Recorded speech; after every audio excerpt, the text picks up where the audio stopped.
Bom dia, pessoal. A gente vai hoje para a segunda parte da aula de radiação, em que a gente vai ver algumas aplicações da radiação. Tá? E aqui eu vou fazer uma pequena lista.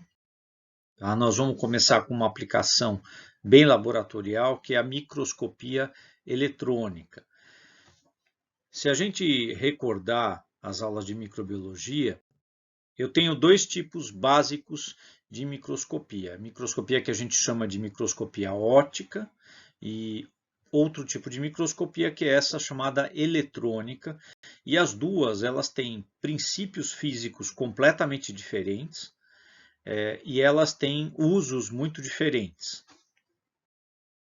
No caso da microscopia óptica, o que acontece? Eu uso luz e eu uso lentes de aumento. Essa foi o primeiro tipo de microscopia que a gente teve acesso lá no século 17, com Leeuwenhoek e com outros holandeses ali que desenvolveram o microscópio. A gente teve a chance de observar micro-organismos pela primeira vez usando um microscópio. Então eu tinha luz e eu tinha lentes de aumento.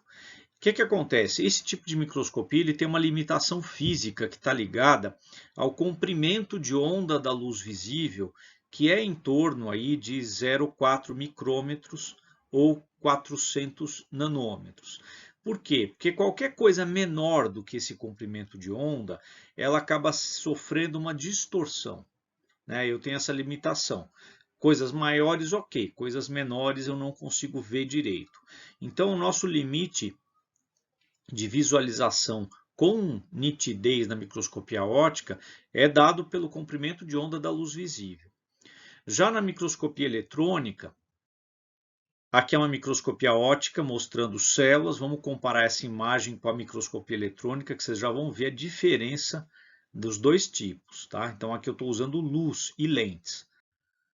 Na microscopia eletrônica, o comprimento de onda é ultra curto, né? Vamos lembrar aquela faixa de luz que a gente tem, em que eu tenho comprimentos de onda bem curtos à esquerda e mais longos à direita. Então, olhem só o comprimento de onda aqui, tá, do que a gente usa na microscopia eletrônica, que são os feixes de elétrons. Então, a gente está usando aqui uma espécie de radiação corpuscular, né, feixes de elétrons, e eu, ao invés de usar lentes de aumento, eu uso campos magnéticos para amplificar ou para centrar esses feixes de elétrons. Então, com um comprimento de onda tão curto assim, isto significa que eu consigo ter uma enorme nitidez mesmo em grandes aumentos, coisa que com a microscopia óptica eu não consigo. Na microscopia óptica eu tenho uma limitação de 1000 vezes, eventualmente um pouco mais, mas não consigo fugir muito disso. Na microscopia eletrônica eu consigo passar para centenas de milhares de vezes de aumento ou milhões de vezes de aumento. Tá? Por conta deste comprimento de onda ultra curto que eu tenho, né? 0,4 nanômetro. Aqui é uma imagem de microscopia eletrônica, um microscópio eletrônico, né? Então ele tem uma estrutura muito mais complexa do que o microscópio óptico. E aqui é uma imagem, né? Lembrem daquela célula que eu acabei de mostrar na microscopia óptica, vista em microscopia eletrônica, né? Então dá para a gente ver um refinamento de detalhe impossível do que a gente consegue ver na microscopia óptica. E aqui é aquele slide em que você tem ali as diferentes faixas aqui de comprimento de onda, né, em que eu tenho a luz visível aqui, aí eu tenho raios gama, raios X, infravermelho, microondas e ondas de rádio, comprimentos de onda que a gente não enxerga, alguns mais curtos, alguns mais longos, tá? Outra aplicação das radiações é algo que a gente conhece muito bem, que são os raios X. Os raios X foram descobertos no final do século XIX, né, em 1895, pelo Röntgen. Eles são radiações eletromagnéticas e, vamos lembrar, eles têm origem na eletrosfera. Então é diferente de outras radiações que têm origem no núcleo, como é o caso dos raios gama. Aqui eu tenho origem na eletrosfera dos átomos. tá? E qual que é o princípio disso aí? Quando eu faço uma colisão de elétron com alguns determinados materiais, esses elétrons eles acabam sendo convertidos num tipo de energia que a gente chama de fóton de raio-x. E é isso que vai ser chamado de raio-x, de radiação X, tá? Aqui eu tenho um esqueminha mostrando um eletrodo que vai formar os elétrons, que por diferença de potencial eles vão em uma direção, eles impactam um determinado material e de acordo com o tipo de material que eu tenho aqui, eu vou ter um tipo de emissão de raio-x de uma certa intensidade. Então, se eu uso molibdênio, se eu uso tungstênio, tem vários materiais que vão ser impactados aqui e aí eu vou ter a emissão aqui de raio-x. Então, é dessa maneira que a gente produz os raios-x. Na disciplina de diagnóstico por imagem, aí vocês vão ver tudo isso com muito mais detalhe, porque lá é muito mais apropriado. Tá? E aqui, ó, aquilo que eu expliquei, né? Quando você tem a impactação dos elétrons, eles são freados bruscamente quando eles atingem os núcleos dos átomos. Isso aí é chamado de radiação de freamento, né? A radiação gerada por isso, que aqui é o que a gente vai chamar de raio-x. Tá? E os raios-x, eles não são absorvidos da mesma forma por diferentes materiais. E é essa propriedade que vai permitir que a gente use ele em diagnóstico por imagem. Tá? Por quê? Porque alguns elementos, como por exemplo o cálcio ou o bário, que são elementos pesados, eles absorvem muito a radiação X. Enquanto que outros elementos, como hidrogênio, carbono e oxigênio, eles absorvem muito pouco. Se a gente lembrar, né, hidrogênio, carbono e oxigênio é uma imensa parte dos tecidos animais. Então, você tem uma quantidade muito grande desses elementos. Em alguns locais que você tem outros elementos que absorvem bastante bem, você vai ter uma grande diferença de um ponto para o outro ali dos tecidos, de acordo com qual é a constituição e qual a quantidade de raio-x que está sendo absorvido. O exemplo melhor que a gente tem são os ossos, né? Os ossos têm cálcio, que é um elemento pesado, então eles absorvem muito e eles vão aparecer de forma muito nítida nos raios-x, nas radiografias, que é o que está sendo mostrado nessa próxima imagem. Tá? Aqui é um raio-x de um felino. Tá? Então dá para a gente ver claramente aqui a constituição óssea e inclusive alguns outros tecidos moles aqui aparecem com um determinado nível de contraste. E aí uma curiosidade, né?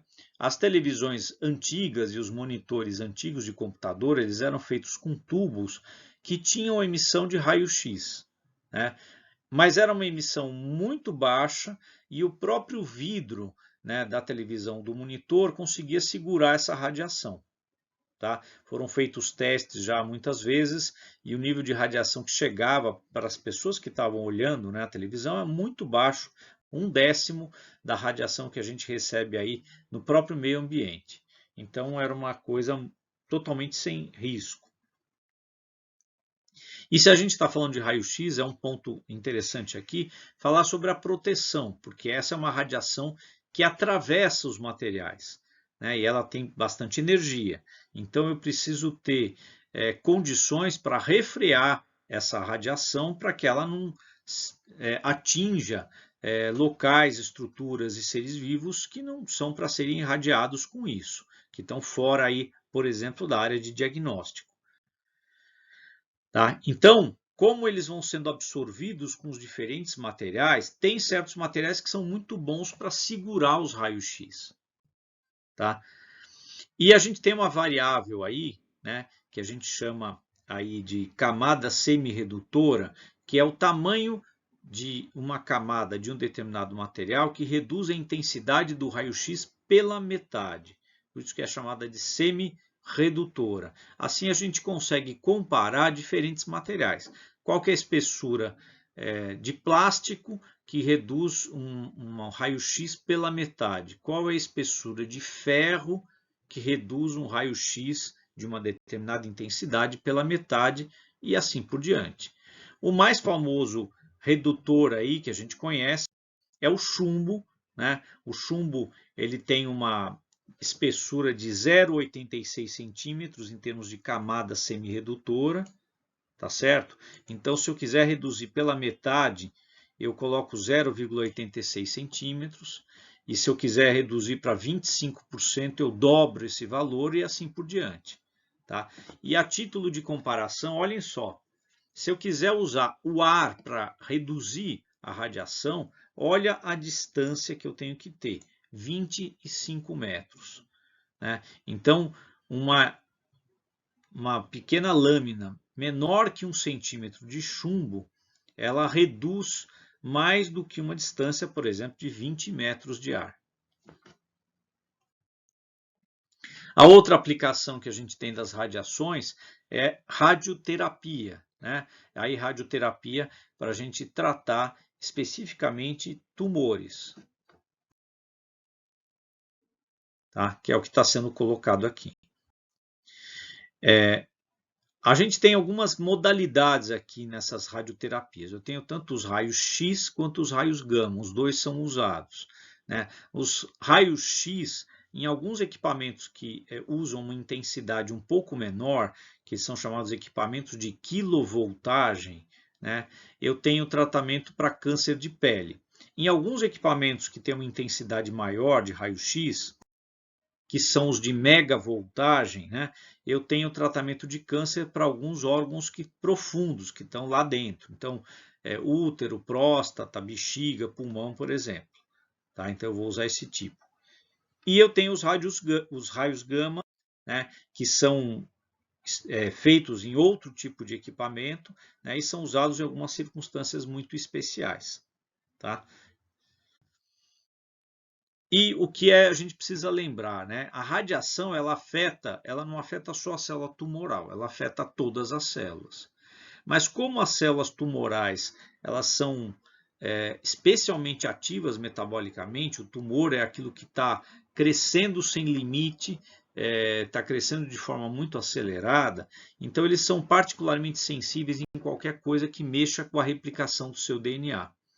Então, o princípio da radioterapia, de forma análoga à quimioterapia, é tentar destruir o tumor antes de destruir as células do hospedeiro. Tá? Então, aí a observação que eu fiz sobre a taxa de multiplicação das células tumorais. Tá? E a gente usa alguns isótopos radioativos, como cobalto, césio e radônio. Vou trocar a cor aqui que não está aparecendo nada. Tá? Esses são alguns dos isótopos usados em radioterapia. Isso no caso da radiação gama, né? Bem observado. E um outro uso aqui para as radiações é o que a gente chama de esterilização a frio. Tá? O que é essa esterilização a frio? É quando a gente aplica a radiação gama, né? Então vamos lembrar que a radiação gama é altamente energética, tá? E em cima de algum objeto ou algum... Normalmente é somente objetos inanimados, mas eu posso ter um objeto hospitalar, eu posso ter um alimento. E a radiação gama ela é altamente energética, ela vai produzir o que a gente chama de radiólise da água. Tá? Então ela vai alterar a molécula da água desta maneira aqui. Né? Eu tenho aqui a molécula da água, H2O, sofro aqui a ação da radiação gama e ela vai provocar a formação de íons H2O+, e elétrons aqui em separado. Então vamos lembrar o que é um íon mesmo, né?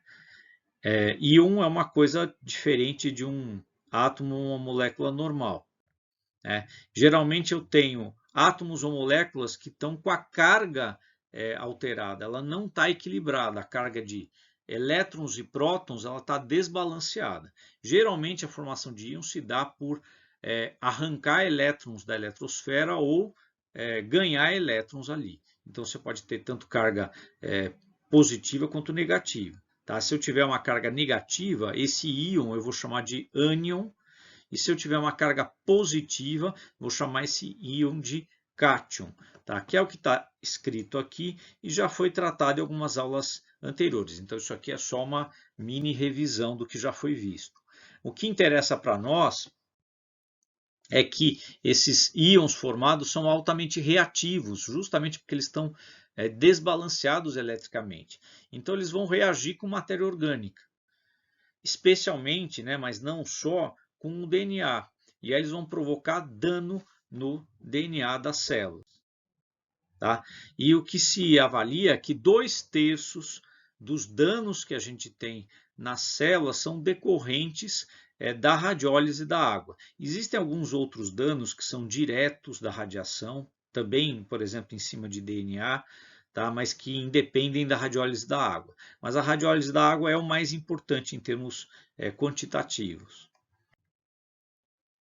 Tá? E o que a gente usa para essa radiação gama na esterilização a frio é o cobalto 60 e alguns feixes de elétrons de alta energia que são produzidos em aceleradores de partículas. Tá? E aí vamos relembrar e dar contexto para essa esterilização a frio. Né? Eu tenho 3 grandes métodos de esterilização industrial. A autoclave, que é algo que a gente viu na microbiologia, né? Em que eu tenho altas temperaturas e vapor de água. O óxido de etileno, que é um gás, né, que é esterilizante, porém ele é um gás extremamente tóxico e que pode deixar resíduo. Né? E eu tenho a própria radiação gama, que é o terceiro item aí desse tripé aí dos métodos de esterilização em escala industrial. Né? Esterilização com radiação gama não é algo que a gente possa usar em casa ou numa clínica ou no laboratório. Por quê? Justamente por ser uma radiação super penetrante, eu não posso usar em qualquer lugar. Eu tenho que ter toda uma proteção, por exemplo, com paredes de chumbo, para que essa radiação não vaze, atinja pessoas, animais que estão ao lado ali. Grande parte dos materiais hospitalares que a gente usa, seringas, agulhas, microlancetas, gaze e outros, eles são esterilizados dessa maneira, usando radiação gama. A grande vantagem, inclusive, da radiação gama é que você pode produzir um item, embalar esse item e botar para irradiar. Por quê? Como a radiação gama é altamente penetrante, ela atravessa isso, então ela age por fora, por dentro da embalagem. Tá? Assim como o raio-x também, ele atravessa as coisas. A radiação gama atravessa.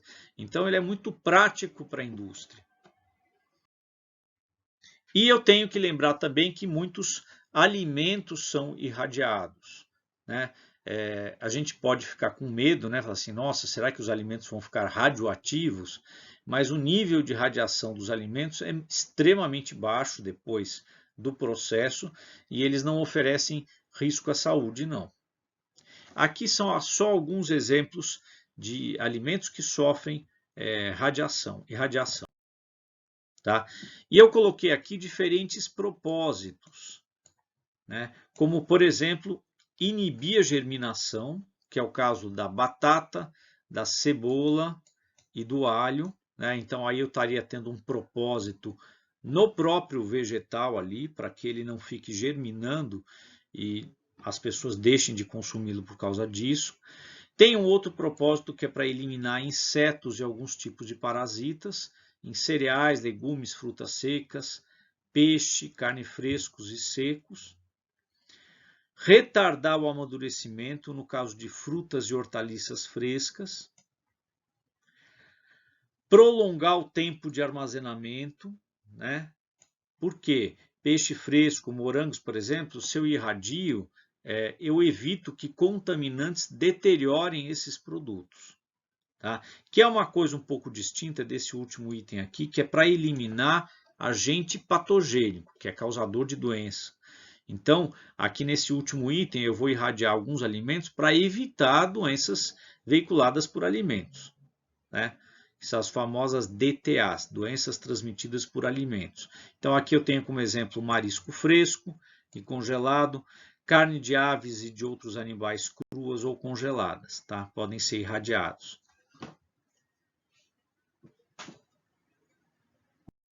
Com isso, a gente chega ao fim, tá? Lembrando que essa aqui é uma aula que pegou alguns exemplos de aplicação para servir como modelo.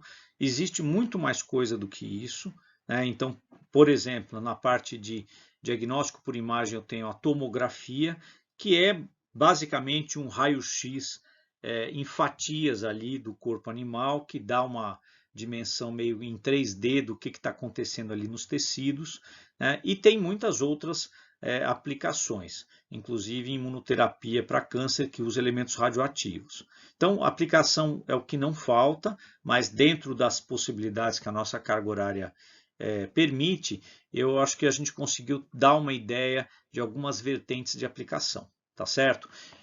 Vai ter uma testagem vinculada a essa aula, vocês já sabem, como sempre, e na aula síncrona a gente tira a dúvida, resolve a testagem e pode aí discutir outras circunstâncias de aplicação das radiações. Tá ok, gente? Então, por hoje é só. Até a aula síncrona.